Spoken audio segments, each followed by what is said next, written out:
Magandang umaga, ako nga pala si Becca at ganito nga ang buhay ko dito sa Romania. 11 AM na dito at mag-isa nga ako ngayon. Umalis nga muna kasi yung partner ko kasi nga may kailangan siyang ayusin. At dahil nga wala siya ay maboboard na naman ako kaya naghanap ako ng pwede kong gawin. At naisipan ko nga maglaba, kakonti nga lang yung labahin namin. Pero syempre, para may magawa ay isasalang ko na lang ito.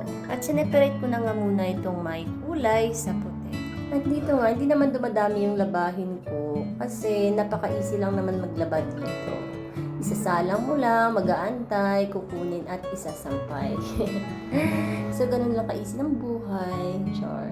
So, sa mga nagsasabi na gagawin lang daw kaming katulong ng mga nakaasawa or may mga partner na foreigner, ang tanong ba pag Pinoy, di mo na ba kailangan maglinis?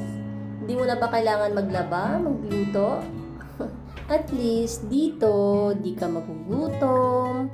Easy lang gawin yung mga trabaho kasi may mga automatic machine, may air fry na pag tinatamad kang magluto, ilalagay mo lang sa sala at pagbalik mo luto na. So, ganon, kahit papano ay pina-easy ang buhay dito compare naman sa mano-mano, di ba? At after ko nga isalang ang aking mga labahin, ay naglinis na rin ako. Nagtanggal ng mga alikabok at nagpunas-punas. At mabilis lang maglinis dito kasi hindi naman ganun ka-alikabok at dalawa lang kami dito. Kaya walang kalat, ayun lang talaga, konting alikabok. Pero syempre kailangan natin linisin kasi hindi ito maganda sa aking health. Bawal kasi ako sa maraming alikabok. Kaya kailangan kong sundin ang mga alikabok. Pag medyo may nakita na akong konti, tinatanggal ko na siya agad. At isa din ito sa nagpa-easy sa paglilinis ko. Kasi hindi siya ganun kabigat, maliit lang siya at syempre tanggal lahat ang mga alikabok dito. So ito nga maganda pag nakabukod kayo. Kasi pwede mong gawin ang mga bagay anytime basta gusto mo. At kung gusto mo rin magpahinga ng buong araw, then okay lang, wala kang maririnig or hindi ka mahihiya. Kahit sobrang bait ng parents ng partner ko ay mas pinili talaga namin bumukod. At mas marami din kaming matutunan pag kami lang dito. At balik na nga tayo sa aking paglilinis, ay pagkatapos ko nga magpunas at magtanggal ng mga alikabok ay nagmop na rin ako.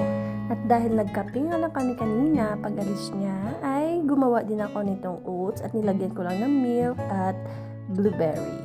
At ito na nga ang magiging breakfast ko.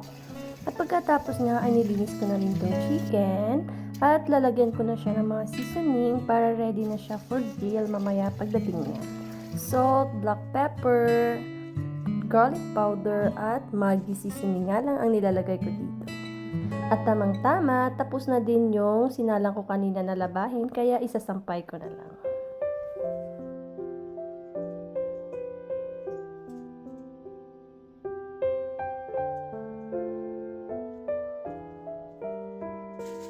At dahil andito na rin siya, ay lulutuin ko nga itong chicken na minarinade ko kanina.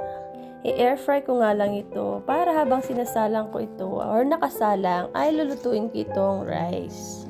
At dahil nga nakadiet ang aking kasama ay maganda ito kasi konting rice lang yung kasama. So more on green peas, then meron siyang corn at bell pepper. At ito na nga yung chicken. So, kailangan ko siyang balik na rin para maluto yung sa kabila.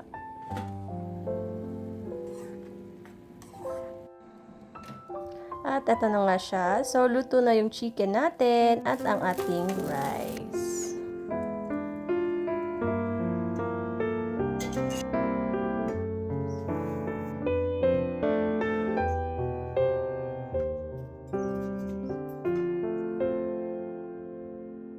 Ready na ang food namin. Tara, kain!